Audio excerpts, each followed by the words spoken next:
If you've ever walked through a forest after a good rain, you've probably noticed that the soil under your feet feels alive, soft, springy, almost sweet-smelling. It's the kind of soil every gardener dreams of having, and it didn't require compost tumblers, fertilizer bags, or endless turning.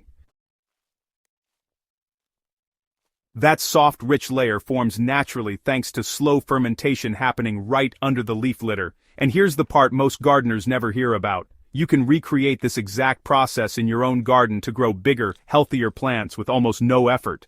It's called forest floor fermentation, and once you understand how it works, you'll never look at composting the same way again. Most gardeners are stuck in a cycle of piling up compost, turning it, watering it, waiting for months, then adding it by the wheelbarrow. But the forest doesn't compost like that. There's no turning team of woodland creatures flipping the leaf piles. Instead, the forest uses fermentation, a quiet, constant transformation driven by fungi, microbes, and moisture.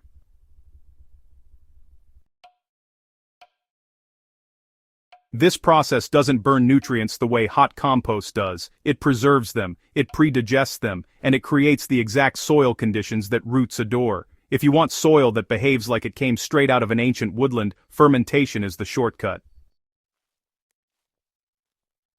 So, the key idea here is actually pretty simple. Instead of forcing decomposition to happen with heat, what you do is encourage it using moisture, microbes, and a slow, cool breakdown.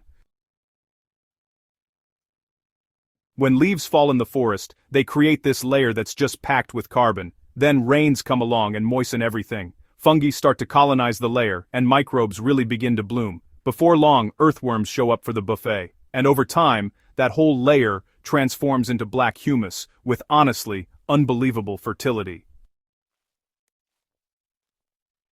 When you go out and collect materials from your own forest floor, like leaves, twigs, aged wood, pine needles, even those tiny bits of bark, and ferment them, you're basically replicating what nature has already perfected. The process begins by gathering your materials. You don't need huge amounts, honestly. A bag or two of forest leaves and debris is enough to start. Choose areas with healthy old growth where the soil is already dark and crumbly. The top few inches are the real treasure. This layer contains the exact fungal networks and microbial communities that make forests self-sustaining. The trick is not to sterilize or dry it out. You want the microbes alive and ready to multiply. Once home, you're going to create what's essentially a forest mash. All you need is a container, some leaf litter, a handful of garden soil, and a natural sugar source like molasses or brown sugar. This sugar isn't to feed the plants, it's to kickstart microbial fermentation. Alright, so, go ahead and combine the ingredients with enough water to make everything damp but not dripping. You want the mixture to feel just like a wrung-out sponge. Then, you'll want to seal it loosely or cover it so air can still move around. Over the next few weeks, the material will ferment, soften, and darken. The smell will shift from raw leaves to something more earthy and sweet. That's how you know the process is working. While compost relies on heat, this forest fermentation relies on fungi. They are the ones doing the heavy lifting. Fungi break down lignin and woody fibers that traditional hot compost can't fully unlock. They release nutrients in plant-available forms and build humus, the stable, dark organic matter that improves water retention, supports healthy microbes, and binds minerals into the soil. Gardeners often struggle with soil that dries out too quickly, compacts easily, or lacks structure. Forest fermentation solves all of that because humus changes the physical behavior of the soil. It helps sandy soil hold moisture and, gives clay soil room to breathe. Once your fermented forest blend is ready, the application is unbelievably simple. You don't till it into the soil. Instead, you use it exactly how forests use it, as a top dressing. Just spread it around your garden beds, under fruit trees, around herbs, and along pathways. The soil life will pull it downward naturally. If you mulch over it lightly, the fermentation continues right in your garden, boosting microbial activity and enriching the soil from the top down.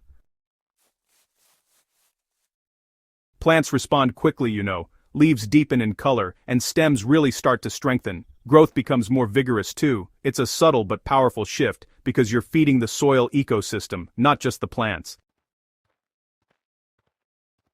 Another advantage is mineral unlocking. Forest fermentation creates organic acids that break down bound nutrients in your native soil, and honestly, if you garden in clay or depleted ground, this really matters.